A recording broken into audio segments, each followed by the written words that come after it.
हफ्तों के धमकियों के बाद अमेरिका के राष्ट्रपति डोनाल्ड ट्रंप ने अब पूरे वेनेजुएला की सरकार को ऑफिशियली एक फॉरेन टेररिस्ट ऑर्गेनाइजेशन घोषित कर दिया है। So how far would you go to take Maduro out of office? His days are numbered. Russia, Ukraine, Israel, Gaza के बाद अब क्या 2026 की शुरुआत एक नए जंग से होने वाली है? ट्रंप एडमिनिस्ट्रेशन की हरकतों को अगर आप देखो तो संकेत कुछ ऐसे ही मिल रहे हैं। बीते कुछ हफ्तों में 26 से ज्यादा वेनेजुएलन शिप्स पर अटैक किया गया है और अब अमेरिका ने वेनेजुएला से आने जाने वाले तेल के टैंकर्स पर ब्लॉकेड लगा दिया है। मकसद है वेनेजुएला में तख्ता पलट करना, एक प्रो यूएस गवर्नमेंट इंस्टॉल करना। इस सब प्रेशर टैक्टिक से डोनाल्ड ट्रंप चाहते हैं कि वेनेजुएला के जो डिक्टेटर है निकोलास मडुरो, वो खुद ही गद्दी छोड़ दें, फ्रेश इलेक्शंस का ऐलान कर दे। लेकिन ट्रंप का कहना है कि अगर ऐसा नहीं होता है तो वो मडुरो को बाय फोर्स हटाने से पीछे नहीं हटेंगे। He's offered everything. You're right. You know why? Because he doesn't want to fuck around with the United States. सितंबर के आखिरी हफ्ते में जब ट्रंप सरकार की ये स्ट्राइक शुरू होती हैं, उस वक्त यूएसए का कहना था कि वो सिर्फ उन शिप्स को टारगेट कर रही है जो अमेरिका में इलीगल ड्रग सप्लाई कर रहे हैं। शुरू के कुछ हफ्तों में ऐसा ही हुआ। अब स्ट्राइक्स जो किए गए उसके जरिए नार्को टेररिस्ट को निशाना करने की बात कही गई। लेकिन जैसे जैसे दिन बीतते गए वैसे वैसे अमेरिका का रुख और असलियत वो सामने आने लगी। आज डोनाल्ड ट्रंप ओपनली कह रहे हैं कि वेनेजुएला पर उनका प्रेशर तब तक बना रहेगा, ये कैंपेन तब तक चलता रहेगा जब तक वेनेजुएला यूएसए से चुराया हुआ तेल, जमीन और दूसरे एसेट्स वापस नहीं देता है। अब वैसे तो डोनाल्ड ट्रंप पहले भी वसूली भाई टाइप काम कर चुके हैं। याद है ना, ग्रीनलैंड को ऑक्यूपाई करने की धमकी, कनाडा को अमेरिका का 51st स्टेट बनाना का जो प्लान था। अब ट्रंप इन दोनों बातों से पीछे हट चुके हैं, लेकिन इस बार वेनेजुएला में रिजीम चेंज करने की बात को लेकर थोड़े ज्यादा ही सीरियस दिख रहे हैं। लेकिन क्या डोनाल्ड ट्रंप वही लीडर नहीं थे जो बस कुछ ही हफ्तों पहले तक सारी दुनिया में जंग रुकवाने की बात करते थे? यूक्रेन, इजराइल, थाईलैंड, हर जगह डोनाल्ड ट्रंप घुस घुस कर वॉर रुकवाने का क्रेडिट लेने की कोशिश करते थे, नोबेल पीस प्राइज जीतना चाहते थे। 56 बार इंडिया पाकिस्तान वॉर रुकवाने का क्रेडिट ले चुके हैं भाई साहब। You know, I stopped a war between India and Pakistan, and I stopped it with trade. फिर अचानक से ट्रंप खुद ही एक नए जंग को क्यों शुरू करना चाहता है? अपने पहले साल के कार्यकाल की सबसे बड़ी छाप तो यही है ना कि डोनाल्ड ट्रंप ही है जिसने अमेरिका को फिजूल वॉर से बचा कर रखा है। अब वो खुद ही अमेरिका को एक नए जंग में ढकेलने की कोशिश कर रहे हैं। आखिर यूएस को वेनेजुएला में रिजीम चेंज करके मिलेगा क्या? और क्या वेनेजुएला में जबरदस्ती घुसना यूएसए के लिए इराक जैसा ही महंगा पड़ने वाला है? किस बात से ट्रंप अमेरिका का ध्यान भटकाने की कोशिश कर रहे हैं और पूरे दुनिया को डेमोक्रेसी का पाठ पढ़ाने वाला अमेरिका खुद ही दादागिरी में और कितने पीएचडी लेगा? ये सारी चीजें डिस्कस करेंगे आज के देशभक्त एपिसोड में। सितंबर के महीने से लेकर अभी तक वेनेजुएला से सटे हुए कैरेबियन सी में अब तक 100 के आसपास लोग मारे जा चुके हैं। ये सभी लोग वेनेजुएलन शिप्स पर हुए अमेरिकन स्ट्राइक्स पे मारे गए हैं, जिसके बाद अमेरिका पर वेनेजुएलन सिविलियंस को टारगेट करने का भी आरोप लग रहा है। अमेरिका ने दुनिया के सबसे बड़े aircraft carrier USS Gerald R Ford की भी वेनेजुएला के आसपास सीज में डिप्लॉयमेंट करके रखी है। इसी के साथ एक पूरा फ्लीट भेजा गया है जिसमें 4,500 से ज्यादा सेलर्स और मरीन्स मौजूद हैं। ये कोई मिलिट्री एक्सरसाइज नहीं है, ये कोई वार्निंग ड्रिल नहीं है, ये एक full scale military mobilization for war है और ये सिर्फ शिप्स तक लिमिटेड नहीं है। अगस्त 2025 में ट्रंप ने एक सीक्रेट डायरेक्टिव साइन किया था जिसके तहत पेंटागन को लैटिन अमेरिका में ड्रग कार्टेल्स के खिलाफ डायरेक्ट मिलिट्री फोर्स यूज करने के लिए अथॉरिटी दी गई। यह डायरेक्टिव पब्लिक डिबेट के बिना हुआ था। इसके बाद जो हुआ वो सिर्फ काउंटर नारकोटिक्स एक्शन नहीं कहा जा सकता है। कैरेबियन में 26 डॉक्यूमेंटेड स्ट्राइक्स हुए, बोट्स को टारगेट किए गए। एडमिनिस्ट्रेशन क्लेम करता है कि ये बोट्स ड्रग्स और कार्टेल मेंबर्स को कैरी कर रहा था। इसके बाद ट्रंप ने वेनेजुएलन प्रेसिडेंट मडुरो के सर पर जो इनाम था वो इनाम डबल करके $50 मिलियन कर दिया। लिटरली सुपारी है $50 मिलियन की अभी किसी के लिए जो मडुरो को खत्म कर सके।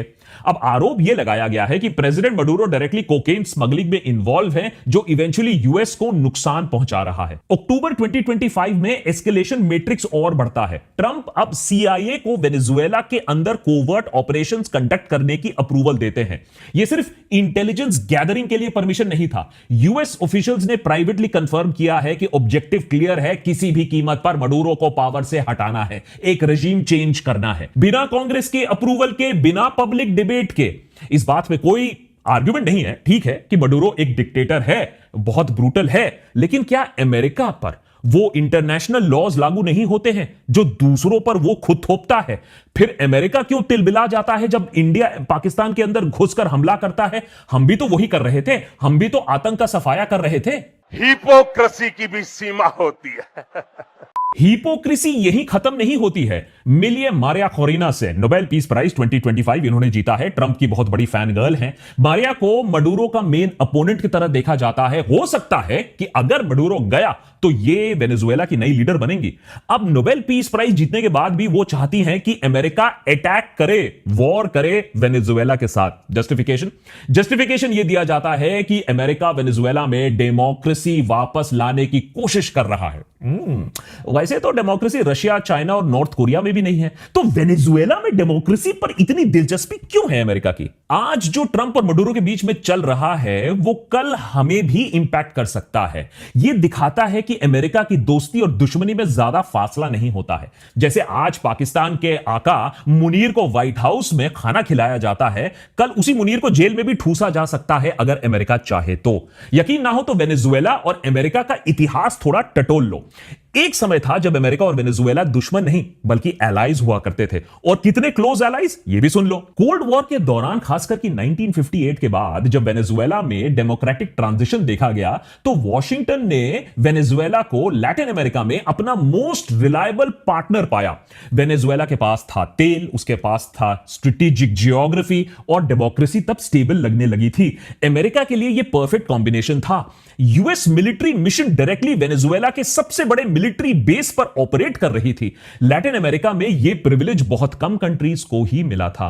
अमेरिकन एडवाइजर्स वेनेजुएलन पायलट्स को ट्रेन कर रहे थे, आर्म्ड फोर्सेस को प्रोफेशनलाइज, मॉडर्नाइज किया जा रहा था। यहां तक कि वेनेजुएला को उस समय का एडवांस्ड F-16 फाइटर जेट खरीदने की परमिशन भी दी गई, जो कि यूएस का ट्रस्ट एक क्लियर सिग्नल था उसका। जॉइंट नेवल एक्सरसाइजेस हो रही थी, इंटेलिजेंस शेयरिंग भी हो रही थी, काउंटर नारकोटिक ऑपरेशंस में कोऑर्डिनेशन हो रहा था। अर्ली 1990s में अगर किसी ने आपको कहा होता कि यह रिलेशनशिप ओपन हॉस्टिलिटी में जल्द बदल जाएगा तो आप शायद उस बात पर हंस देते।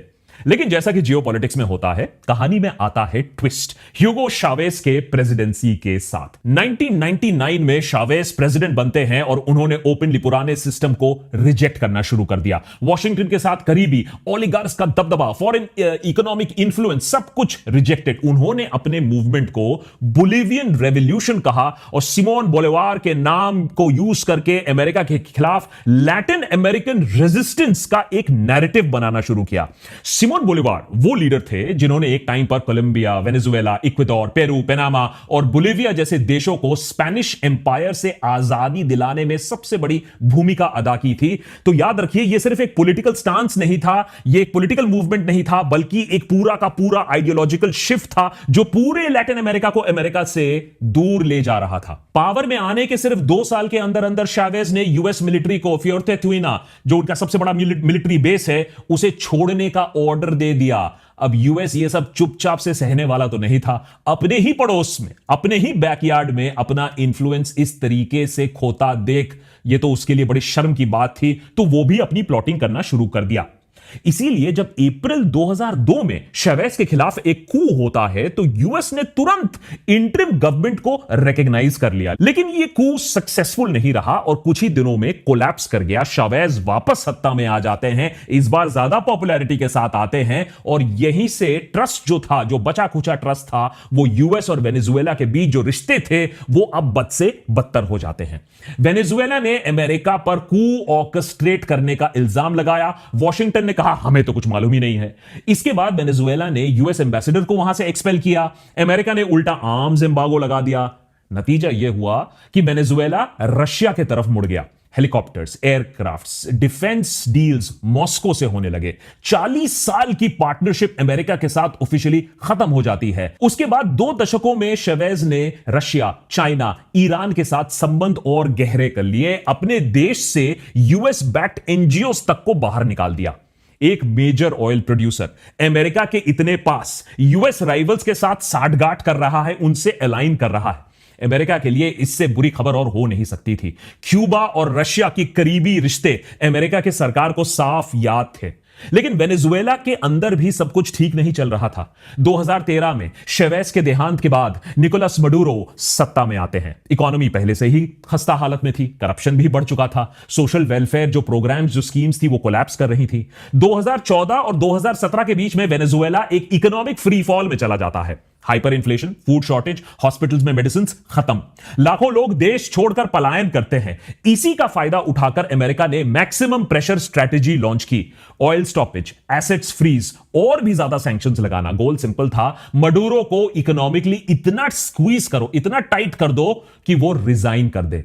लेकिन स्ट्रैटेजी बैकफायर कर जाती है। चाइना वेनेजुएला की ऑयल में मेन बायर बन जाता है। आज के डेट में भी चाइना वेनेजुएला का 80% तेल खरीदता है। रशिया का भी इंफ्लुएंस और बढ़ जाता है। अमेरिका का फ्रस्ट्रेशन अब आसमान छूने लगता है। 2023 में बाइडेन एडमिनिस्ट्रेशन के अंदर थोड़ी राहत मिलती है। ऑयल सैंक्शंस टेम्पररी लिफ्ट होते हैं, रिफॉर्म्स के वायदे होते हैं, इलेक्शंस भी होते हैं। लेकिन 2024 के इलेक्शन में मडूरो ने वही काम किया जो एक अच्छा डिक्टेटर करता है।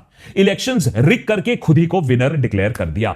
अमेरिका ने सैंक्शंस तुरंत वापस लगा दिए और जब ट्रंप 2025 में वापस ऑफिस में आए तो एस्केलेशन होना था। ऑयल कंसेशंस कैंसिल, टैरिफ्स फिर से लगाए गए, मडूरो पर बाउंटी बढ़ा दी गई और अब फाइनली दुनिया एक और जंग के बेहद करीब पहुंच चुकी है। अमेरिका वेनेजुएला में डेमोक्रेसी नहीं चाहता है, कुछ और चाहता है जो मडूरो नहीं देना चाहता है। लेकिन अगर जंग अब होने वाली है तो कहीं ना कहीं इसे जस्टिफाई करना होगा। ठीक जैसे अंग्रेज हमारे देश में घुसे थे लूटने के लिए थोड़ी ना, वो तो हमें सिविलाइज करने के लिए आए थे। 9/11 के बाद यूएस इराक में घुसने की जब तैयारी कर रहा था, सद्दाम को पावर से हटाने की साजिश रची जा रही थी, उस वक्त भी अमेरिका ने हर तरीके का जस्टिफिकेशन तैयार किया वॉर ऑन टेरर को जस्टिफाई करने के लिए। पहला कहा कि टेरर ग्रुप्स को सपोर्ट मिल रहा है इराक से, फिर कहा कि इराक में डेमोक्रेसी आ जाएगी और फाइनली कि ये इराक में वेपन्स ऑफ मास डिस्ट्रक्शन है। इसका झूठ फैलाया गया कि हम खतरे में आ गए और 20 साल के जंग के बाद नतीजा हमें क्या मिला? मिडिल ईस्ट में टेररिज्म और बढ़ चुका है, इराक हमेशा के लिए इंस्टेबिलिटी में फिसल चुका है, मिडिल ईस्ट में आईसिस जैसे ग्रुप्स का दबदबा और बढ़ गया, जिसे कंट्रोल करने के लिए यूएस को और ज्यादा मेहनत और पैसा लगाना पड़ा। आज वेनेजुएला में घुसने से पहले भी अमेरिका हर तरीके के पैतड़े लगा रहा है, जस्टिफिकेशन करने की कोशिश कर रहा है अपने वॉर को लेजिटिमेट दिखाने के लिए।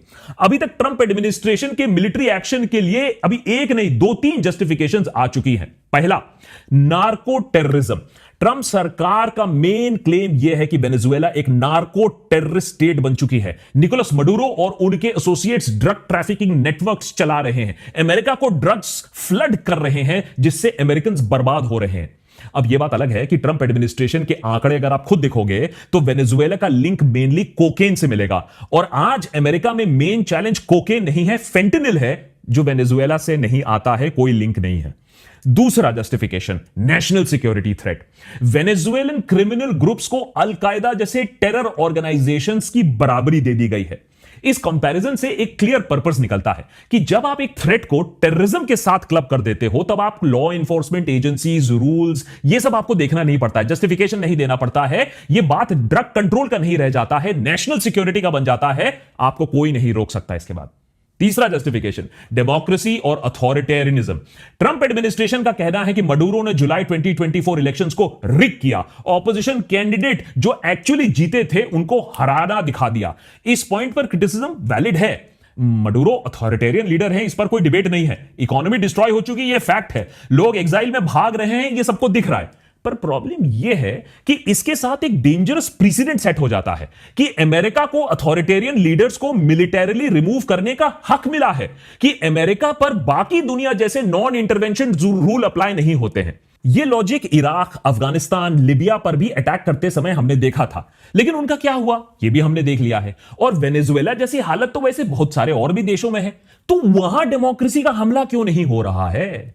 यूसी, आपको शेरलॉक होम्स होने की जरूरत नहीं है। फैक्ट तो यही है कि अगर आपके पास तेल है और आप यूएसए के खिलाफ खड़े हो तो आपके अच्छे दिन तो ना आने वाले हैं।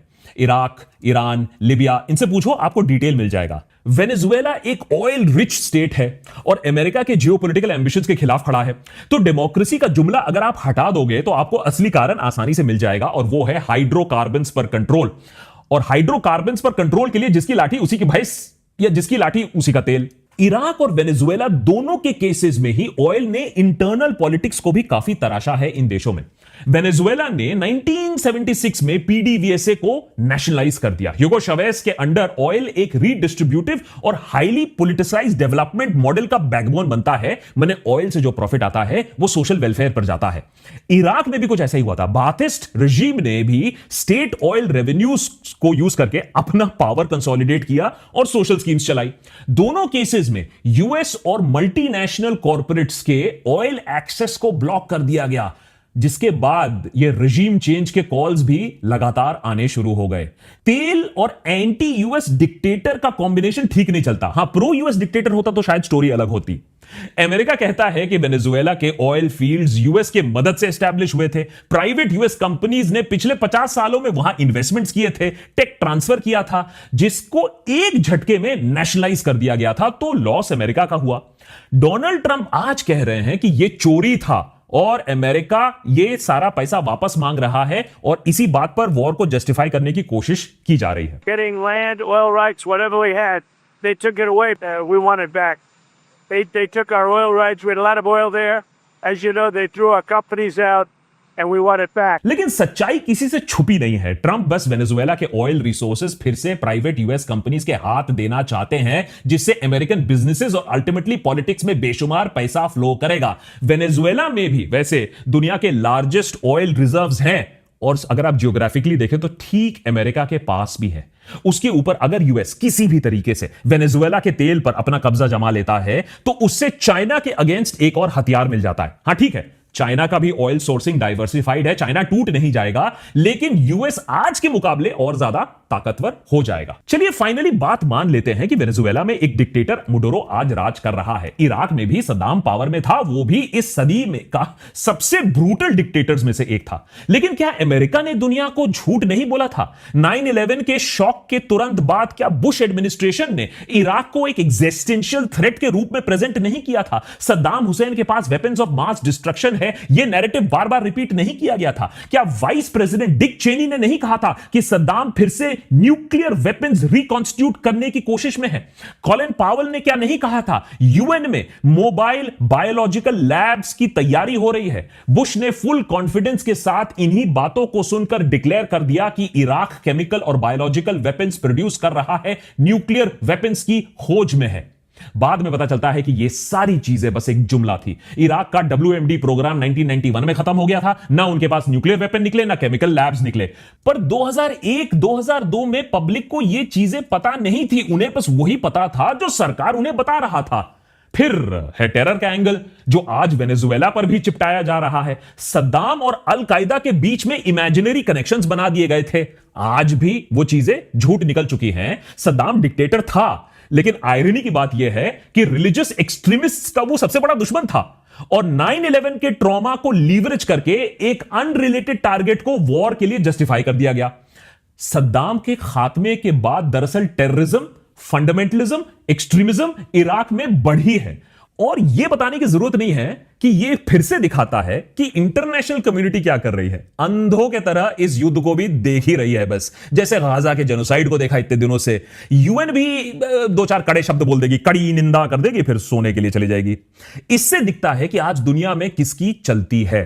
शायद यूएसए को एक देश है जो रोक सकता है, वो है चाइना। लेकिन चाइना नहीं रोकेगा। चाइना वेनेजुएला पर हमला होने देगा और फिर वो ताइवान पर हमला कर देगा और ये कहेगा कि देखो हम क्या कर रहे हैं, हमने तो वही काम किया ताइवान पर जो अमेरिका ने किया वेनेजुएला पर।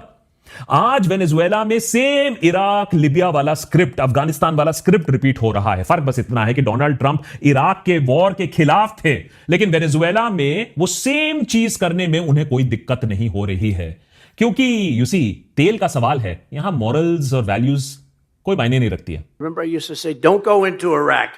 Don't do it to Bush. But they went into Iraq. But they didn't keep the oil. And they have hundreds of billions of dollars right now. सुनने में तो अच्छा लगता है, मदर ऑफ डेमोक्रेसी आकर डिक्टेटरशिप को हटा देगी, लोग खुश होंगे, सड़क पर मकरीना करेंगे। लेकिन अफगानिस्तान, इराक, लिबिया, इसके तजुर्बे ने दिखा दिया कि ऐसा नहीं होता है। तख्ता पलट तो हो जाता है, लेकिन देश अराजकता में फिर से फिसल सकता है। लेकिन ट्रंप की भी कुछ मजबूरियां होंगी शायद इस युद्ध को कराने के लिए।